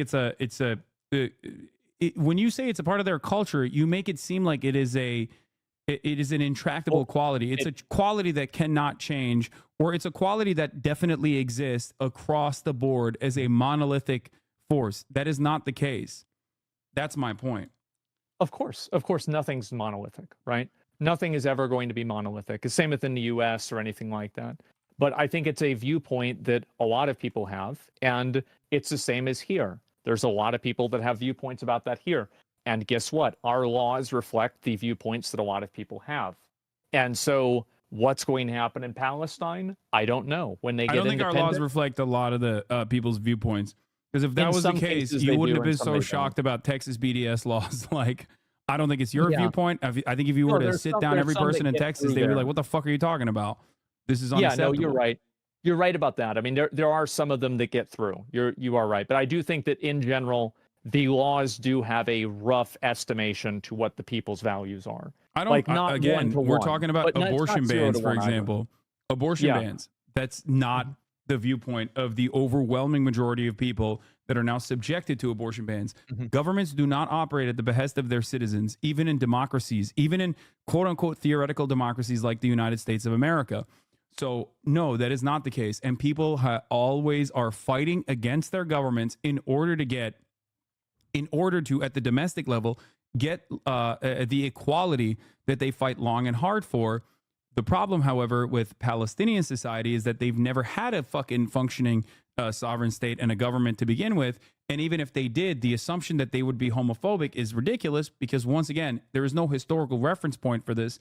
And beyond that, isn't it even against if they the law did have now? a homophobic I mean, government, it's against the law now, right? But I mean, even if they had a homophobic government, it's against the law is meaningless in this circumstance. What is the law? There has never been a sovereign state in this situation. Palestinians, like I said, in Gaza, are operated under Hamas rule, right? Palestinians in Gaza are operated under Hamas rule. Palestinian Authority legalized gay marriage decades before then. But in 2005, Hamas rule came into power after America tried to implement voting. Okay, George W. Bush on his way out was like, well, let's do voting in Palestine. Palestinian Authority said, let's not do that. We are not ready for it. We'll get fucking owned. Because at that point, Palestinian people, both in the West Bank and certainly in the Gaza Strip, were viewing the Palestinian Authority as exactly what it is, a CIA-backed institution that was working at the behest of the Israeli state as a part of its security apparatus. So they were very unpopular. So what happened? Hamas came in and we're like, we're Muslim as fuck. We love Islam. We are honest because of our Islamic background. And we are the only group that is actually violently resisting against the Israeli apartheid. We are going to run a anti-corruption campaign, which is what they did. And just like the prediction of the Fatah party, which is a secular party, which is the part of the Palestinian Authority, they were right. Hamas did win. Then America said, let's do a fucking coup d'etat. Fuck it. Take over the Strip regardless. Hamas actually won that battle. And basically the rest is history. They have, been the de facto government. Don't you think the fact they won the vote matters? Like, if the people are voting for the people that want to oppress people based off of their identity, I think that to a certain extent, okay. Let me answer your question. Okay, great question. Like what people think. I have two problems here. I just told you that 50% of the population of Palestine and Gaza Strip is under the age of 18. None of them fucking voted for Hamas. Okay. Because they weren't alive. That's number one. Number two, you said you voted for Donald Trump in the past, in 2016. I did. Okay. Why did you vote for Donald Trump? I just didn't really like Hillary Clinton. There you go. Turns out people have many different motivations for voting for one particular party over the other, and it doesn't have to be Islamist fundamentalism that they believe in.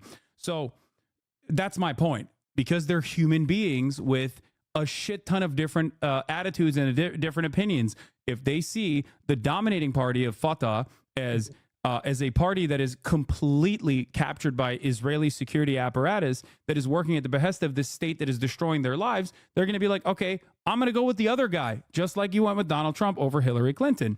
So, but it doesn't even matter because most of those people that fucking voted for Hamas are dead. They don't even exist anymore. And it doesn't matter because Hamas is still the governing party because there's not a real democracy there.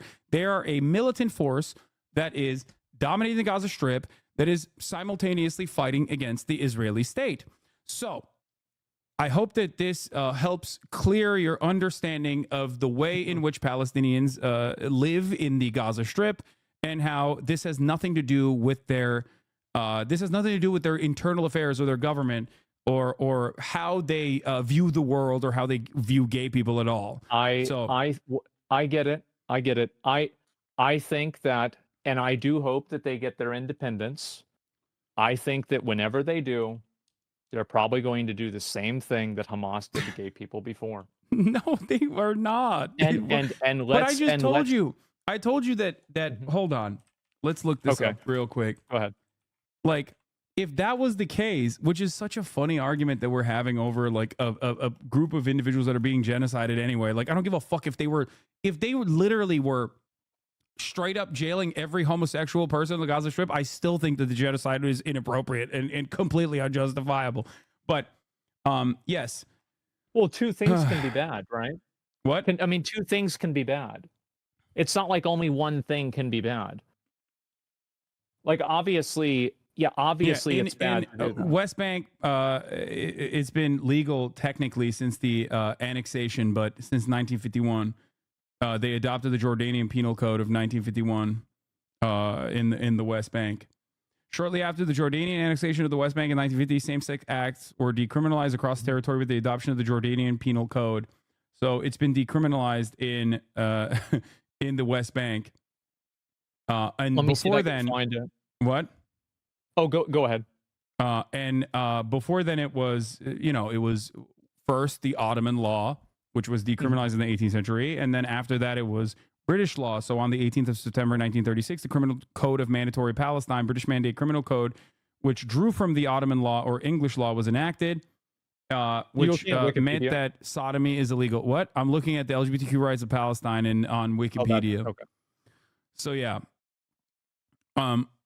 It's considered a taboo subject. People experience persecution and violence. I mean, I feel Yeah, like of course, the of first course. sentence, that's Of kind course. of bad, right? I mean, like, yeah, for sure. No. And I think it's understand. just, I'm just simply stating that like it's more complicated than the way you presented it, though. of Don't course, you think? everything is always more Yeah. complicated. Of course, it's more Okay. complicated. And if I have a clip that is 30 seconds long, obviously that nuance is not going to be communicated. Of course not.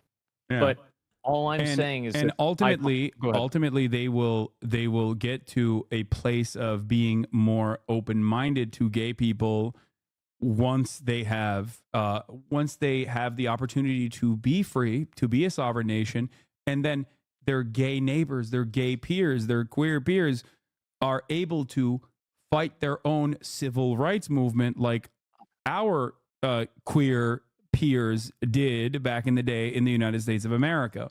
Just like they did in Saudi Arabia. But ultimately, And homosexual Qatar. activity is legal in the West Bank. That's better than not. But all I'm saying is that I don't think this Okay, exists on a but that spectrum don't of you good. think that like, you know, like there are still, like, for example, here in the Wikipedia page it says in August 2019 the Palestinian National Authority announced that LGBT groups were forbidden to meet in the West Bank on the grounds that they are harmful to the higher values of ideal Palestinian society. This was in response to a conference in Nablus by Al-Qaws, the Palestinian LGBTQ group.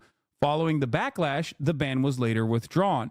So people in a place where they are at least able to organize against the limited government that exists in the West Bank, literally actively advocated against this, and then they took back the ban. On October 2022, Palestinian police arrested a suspect who beheaded a 25-year-old male Palestinian, HasanAbi Reacts, who was seeking asylum in Israel because he was gay. At the time, it was reported that 90 Palestinians who identified with the LGBT community lived as asylum seekers in Israel. Now, notice how, once again, they are prosecuting people who are killing gay people. Well, yeah. Why would they do that if they were also invested in killing gay people? It happens. There are still gay people who get assassinated, murdered in the United States of America. They are dealt with through a criminal code. They are dealt with through a civil governance, right? They're dealt with within the confines of our court structure. They're prosecuted. They're thrown in jail sometimes. Other times, we still have gay panic laws, despite the fact that we are supposed to be this superior culture. You know, people do still get away with killing gay people in the United States of America, as I was showing you earlier, in at least how many states? The so-called gay panic defenses are legal strategies which, according to the American Bar like Association... it obviously it can't be that good if people are leaving and they're looking for asylum in Israel either. I feel like to say that like they're not doing anything about it, people wouldn't be going and getting asylum in Israel. It says right there in the same paragraph that this time it was reported 90 Palestinians who identified the LGBT lived in asylum as asylum seekers in Israel. Why would they be doing that if they're being treated equally? They wouldn't need to. First, why are they? I have a couple different reasons for why they're doing that. Do you feel like if you had the opportunity to not be under colonial rule, you'd rather go to Israel? Israel is not exactly a tolerant society for LGBTQ either, by the way. You can't get gay married in Israel. It's still illegal to get gay married in Israel to this day. Why were they going there? Because the material conditions are obviously better there inside of Israel. If you are a part of a regular Israeli society, if you are able to seek asylum, Israel can then turn around and use that as a brownie point for themselves. Or half the time, the gay Palestinians that are executed are also collaborating with the Israeli government because they've been blackmailed prior to their collaboration. Well, they wouldn't need to be getting blackmailed if the outcome of the blackmail it's not just blackmail as in like we're going to out you as a homosexual. It's blackmail as in we're going to show like your naked photos to your family.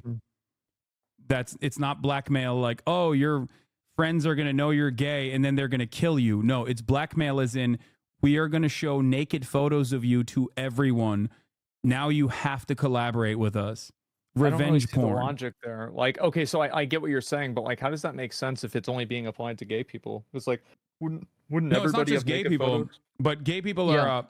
are an easier target because Mhm. they still obviously are, regardless of the legal status of regardless of the legal status of like gay people, there's still cultural stigma. Like, it doesn't change that reality. You are probably in the United States of America, you are more likely to be able to implement the exact same strategy in the United States of America, regardless of how fucking open-minded American society is. Right? Yeah. Exactly. For sure. But we definitely are better at it than they are. No, 100%. you're missing the point. Like, what? even if homosexuality is legal in the United States of America, you are more likely to be chastised. You're more likely to be outcasted as a gay person, especially if your family members don't know you're gay. Regardless of the legal status of homosexuality, you are more likely to be stigmatized with blackmail and revenge porn in that circumstance. Are you really telling me that like you think that the stakes are the same?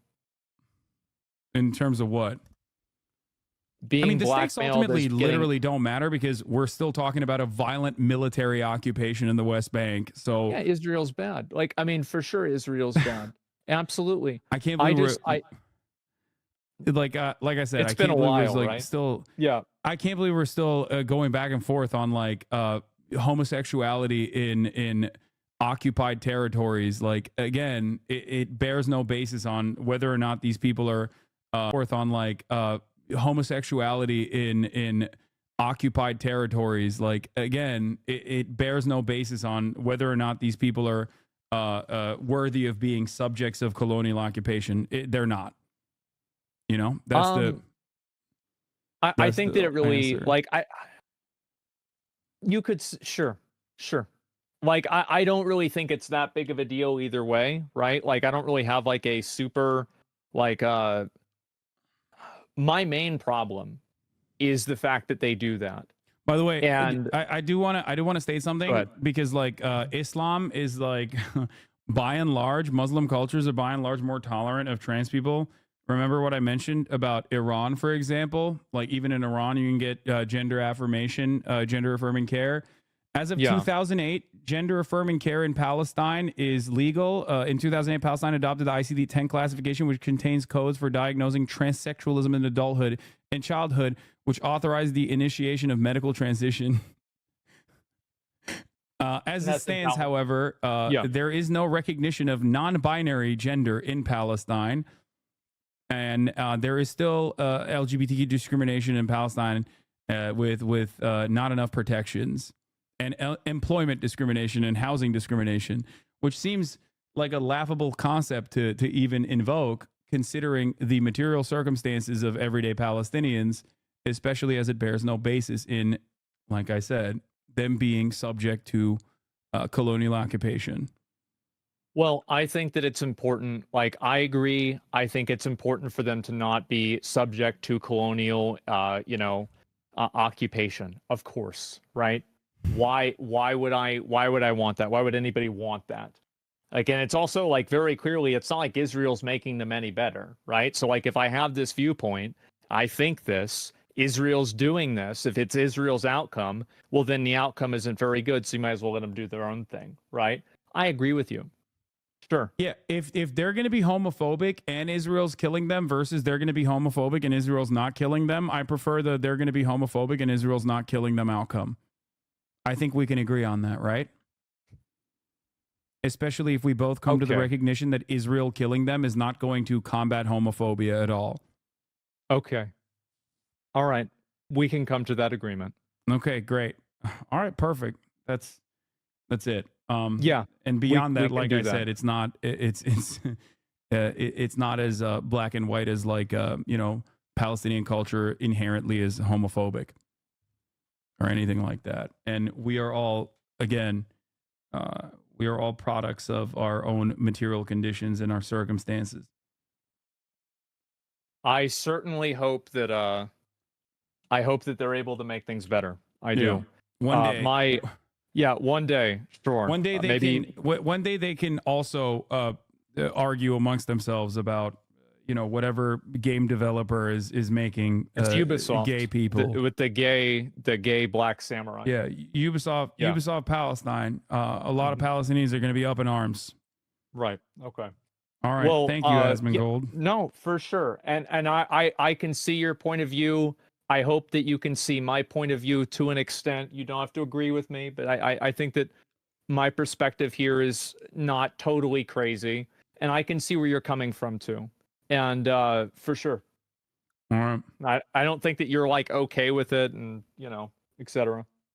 All right. Well, I would also, like I said, talk to you have friends out there that that have similar opinions to mine. You have friends out there that are of Palestinian descent or Muslims as well that you can talk to about this kind of thing. And I hope that they can, give you personal anecdotes that are a little bit better than what I can explain to you through historical relevance. Oh, I get it. Yeah. And I probably will. You know what? I probably will. I find this stuff interesting. I like talking about it. I know a lot of people like to turn things into hostility. I enjoy conversations like this. I think that you do too. That's probably why we've been doing it for I don't even fucking know how long. So I have no problem discussing it and talking about it and debating about it all day. It's no problem. Okay. All right. Well, have a good one. You too, man. I'll see you later. All right. Bye. Oh man. Okay. I'm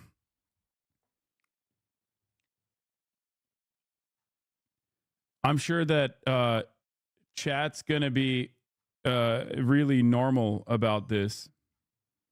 I'm certain of it. No, you're not. You're not gonna be normal. Anyway. The evil Muslim Mughal era of India was the gayest of places. They were so busy fucking each other that even the Brits joined in and started fucking them. It's good that we did this.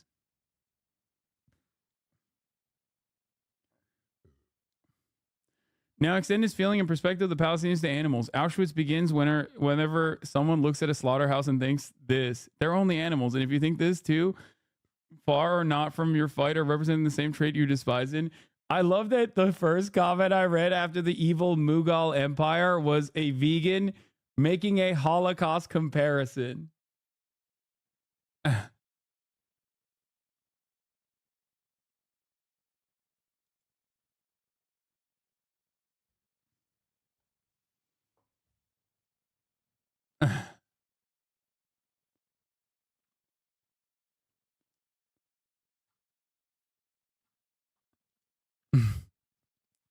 Respect.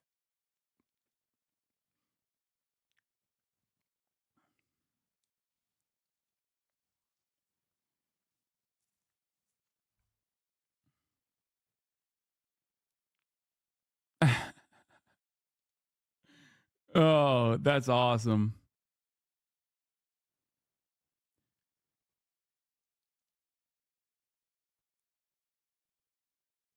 The only thing that was gained in this convo is that Asman admitting genocide is marginally worse than a possible future conservative government. Yeah, I think that a possible future conservative government is bad because of its capacity to do genocide, though.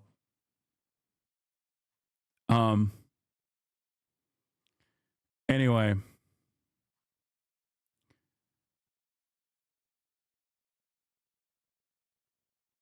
Y'all kept going in circles. You can see a similar situation in America that you brought up, but can't see it for Palestine. Yes.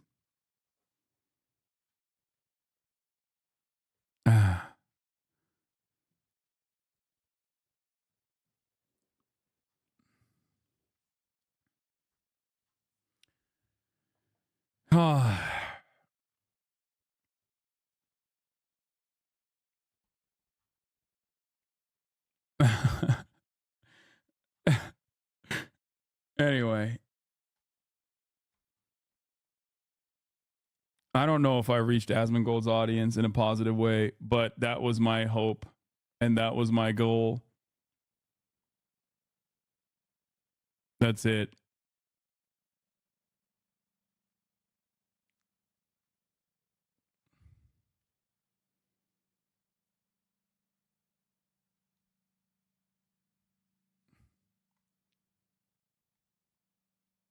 but that is always what I'm trying to do.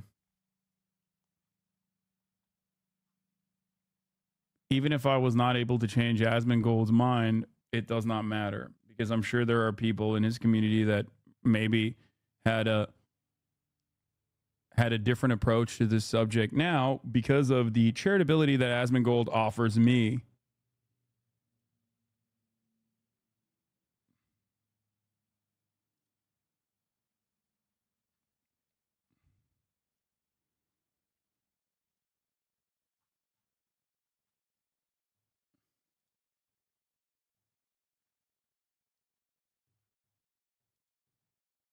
Anyway.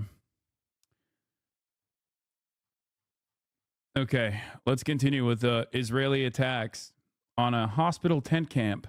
Military road slicing through to the coast and dividing the strip in two. The United Nations says no food aid has entered the north since the start of this month. This is a part of Gaza that, as you'll recall, several months ago was already on the brink of famine. So we really fear for the lives and for the safety, and are deeply concerned about the suffering of the population that's trapped inside Jabalia right now.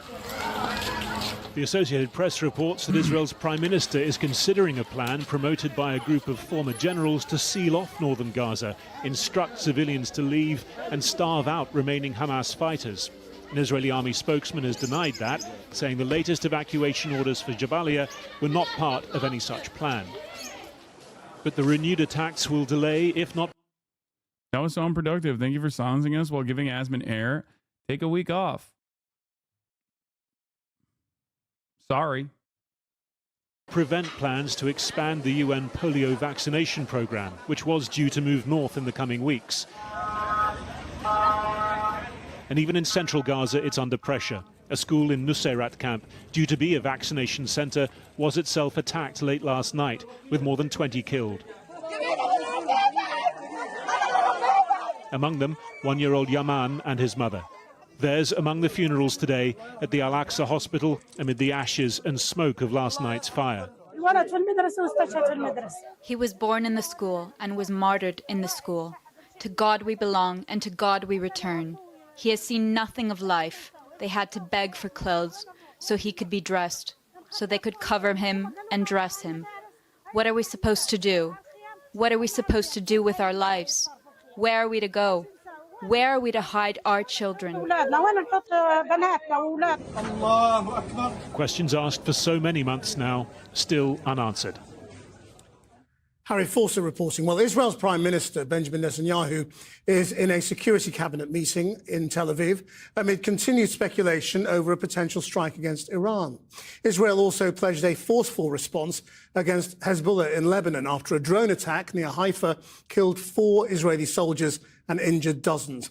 Our Foreign Affairs correspondent, Porrick O'Brien, joins us from Jerusalem. Porrick. Another day of air raid sirens and interceptions here in Israel. And as you well know, Krish, people pretty much carry on regardless, safe in the knowledge that this giant comfort blanket in the sky, Israel's missile defense system, will protect them. Well, yesterday we got a painful reminder that that system is not impregnable. A drone from Hezbollah flew in over the sea and hit a base about an hour and a half northwest of Jerusalem here. Benjamin Netanyahu visited that base and some of the injured this afternoon and said, quote, "We will continue to strike Hezbollah without mercy everywhere in Lebanon, including in Beirut." But it is the prospect of another attack by Iran that is dominating so much of the international political bandwidth. Remember that. You give more grace than Dionysus in your chat at times. Got to get your toxic mask rocks off, I guess. Don't like being questioned. No, I don't like a cynical approach that like members of my community should basically understand. Like, you should not have this cynical approach that there is a toxic masculine reason for what I'm doing, why I'm doing what I'm doing. When I said it very clearly, when I said the reason as to why I'm doing this is not necessarily just to reach out to Asmongold and change his mind directly, but instead have a conversation that I know he will give me with charitability that allows me an opportunity to reach out to at least some members of his audience that will be understanding of this different perspective that they might not have ever heard. And that's it. That's the reason why I expect more from random chatters that have been in this community and get really annoyed when they behave in this like weird way where they're like, I got to question what your background is. I'm trolling. I get it. Okay, take an hour off.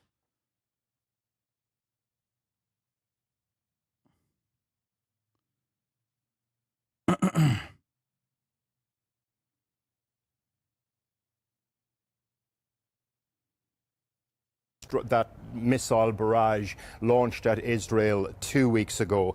Well, just like last night, the cabinet are meeting as we speak to discuss what form Israel's retaliation will take.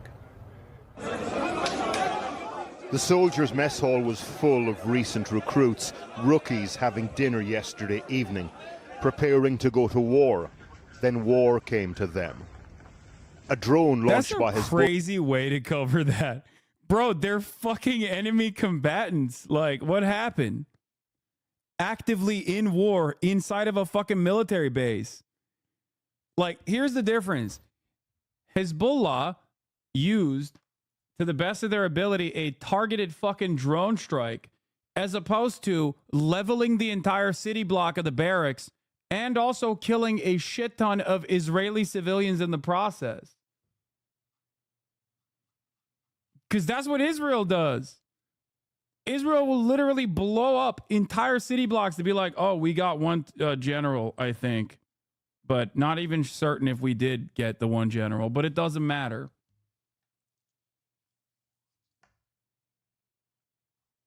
Hezbollah from Lebanon got through Israel's air defense system and came down through the roof of the cafeteria here. 4 young soldiers were killed, all of them 19 years old. Dozens were injured, 7 of them seriously. Dude, that's wild, man. The way that, like, Channel 4 is the most, like, I guess, I wouldn't say anti-Israel, but, like, Channel 4 is the most, like, open-minded to, like, the humanity of whoever is in the crosshairs of Israel. And even then, they talk about, like, the IDF as though they talk about the IDF as though they're like literally fucking, you know, like little babies. Like these are beautiful, beautiful babies. They're beautiful children. They got fucking Merc. It's like, bro, you just said they were gearing up to go into fucking like Lebanon. What are you talking about? What do you think they do when they go into Lebanon? Okay. They're not planting trees, motherfucker. They're literally robbing people's homes. Okay. I saw that video. I saw that video of the fucking unit in Lebanon that like walked into someone's house and they're like, oh, this is not like Gaza at all. They're so much wealthier here in Lebanon. And they're just like breaking shit in the kitchen. I'm like, dude, you're a fucking animal. Like, you're not. What are you doing?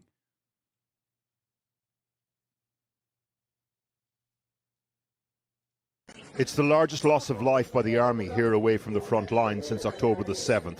Also, it's the Golani Brigade base, a famous infantry group in Israel. Yeah, it's like, it also is like, you've heard this name before. You know what I mean? You've heard this fucking name before, dog. You know what they're doing. The graffiti behind the soldiers is the Hebrew equivalent of a good Arab is a dead Arab. Literal translation, an Arab who's a man, meaning roughly a good guy, is an Arab in the grave. This is in Zaytun in Gaza City. Israeli soldiers from the 6130 battalion dancing in a school they took over in the neighborhood after displacing the family sheltering inside.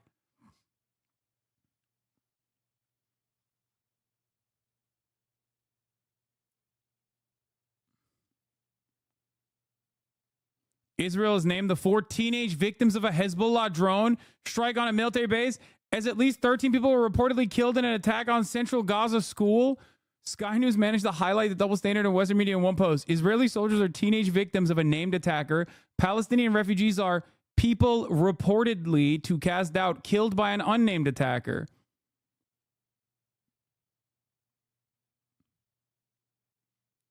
That's crazy.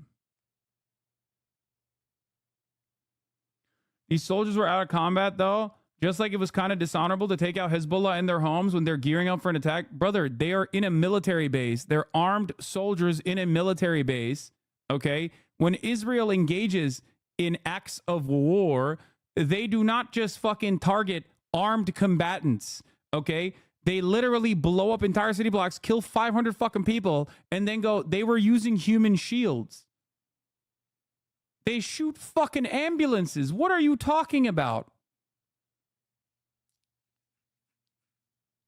Like, what?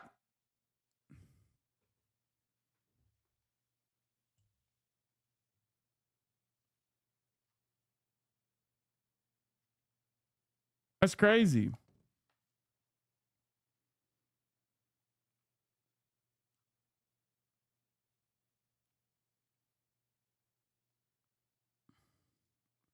Yeah, this is what I was בוקר טוב פלד, בלבנון, השישי לעשירי. וואלה, היום שישי לעשירי. נכנסנו אתמול בלילה בסביבות 9. הלכנו לישון בסביבות 5. באיזה שעה הלכנו לישון? 5 בבוקר. בבוקר. כרגע אנחנו נמצאים בבית של תכונים מהתחת בלבנון, אוקיי? בית פסיכי. לא כמו עזה, לא מסתכל לאדם. Sorry for interrupting you, but Merry Christmas, man. Merry Christmas. אופסי. בוקר טוב פלד. Oh. What do you do with that, dude? What do you do with that? What do you do with that shit? That's crazy. Anyway, I gotta pee. We went there this morning. Young men who'd been inside the dining area yesterday, cleaning up the debris today. This soldier was in the room, agreed to be interviewed if we didn't show his face. Saw people injured, you know, all the tummy open, people screaming. Did you know any of those young men? I knew the one with he was working in the kitchen. The first one I saw. We're gonna kill all the Lebanon and Iran. You what? We're gonna kill all the Hamas, Lebanon. We're gonna kill them.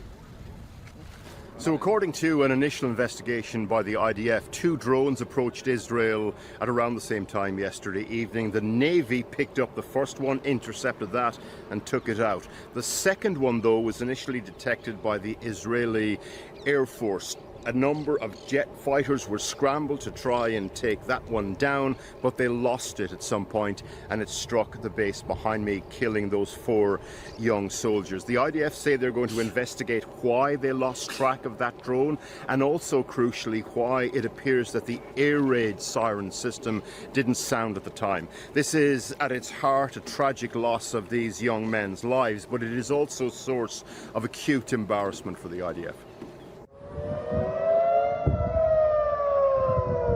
On our way back to Jerusalem this morning, the air raid siren sounded and Israel's missile defense system intercepted a number of incoming rockets. Drones like the one that hit the base with their unpredictable flight pattern pose a particular type of challenge to this system. And further north, in Israel's 3rd largest city, Haifa, around 10 projectiles intercepted. In a town close by, a parked car was hit. Hezbollah declared this morning that Haifa would increasingly become a target. 2 weeks ago, it was Iran itself which launched a barrage of ballistic missiles at Israel, which vowed to retaliate, likely to happen soon. And when Iran reacts to that, Israel's air defense system could be tested to its limits. I just want to point out that Israel can be restrained, and the greatest example of said restraint is demonstrated by the United States of America when Israel said, Iranians are so stupid, they couldn't even kill any of our civilians, when Iran obviously very directly hit the target and penetrated the Israeli anti-air, anti-missile systems. And for some weird reason, they still have yet to retaliate. So clearly, America can stop them, or at least put a different timeline on their retaliation when it comes down to actual force, when it comes down to actual fucking legitimate harm that like regular Israeli society might actually experience. They do actually respond to force. Like I said, turns out they respond to force, and it's the only thing that they respond to.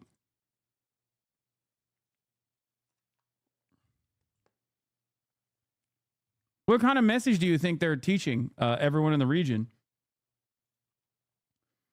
WAPO reports that Bibi once told Biden the retaliation of Iran will only be against military targets rather than nuclear sites or oil fields. Yeah. Barack Ravid points out that this situation highlights the depths of Israel's dependence on the U.S., directly contradicting Netanyahu's claim that Israel defends itself by itself. Oh, wow! Deployment of U.S. missile defense systems in Israel with operators boots on the ground will be a departure from Netanyahu's principle that Israel will defend itself by itself. It will demonstrate the strength of the alliance, but also the depth of the dependence on the U.S. Wow! That's crazy! That's crazy! Religious nationalism is the biggest problem in the modern era. What a fucking stupid assessment, dude. Like, to look at like Israel-Palestine as a matter of like two different religious nationals, fighting for religious nationalism is just losing the fucking plot, okay? Stop. It's not religion. Like, religion plays a very limited role in this. It's a galvanizing principle. Just like I talked to Asmongold about, obviously, religion played a role in both the defense of chattel slavery and also the abolition of it. Hasan, try not to shit on an ignorant chatter challenge. Dude, come on. We're looking at a fucking genocide. At this point, if people are like, oh man, religious nationalism is really bad, it's a no different than saying it's a more educated version, still uneducated though, a more educated version of saying both sides. Okay, yeah, PLO and Ben Gurion, famously both very religious. Like, it was literally secular forces that were duking it out for the longest goddamn time. Thank you, Time Without a No Whoa.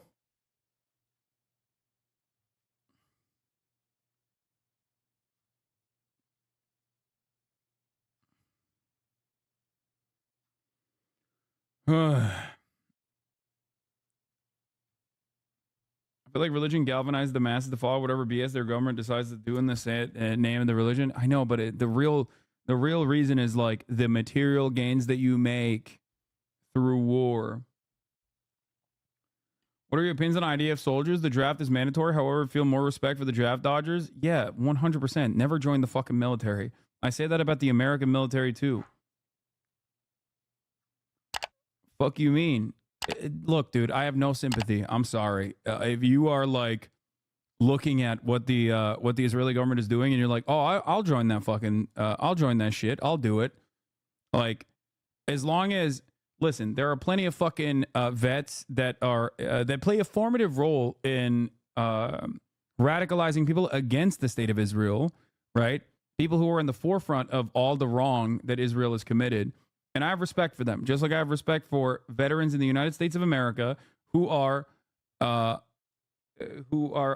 conflicted about their service and work every day of their lives to make sure that American imperialism does not continue. Okay?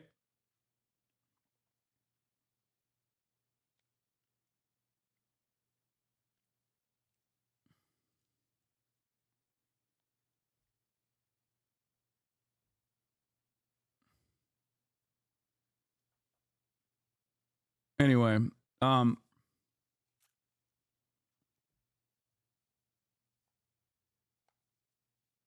Germany won't shy away from helping Israel attack civilians, declared Foreign Minister in the Berlin Parliament. Just recently, Chancellor Scholz reaffirmed that Germany will continue to send weapons into the hands of Israeli occupation forces. Nice, dude.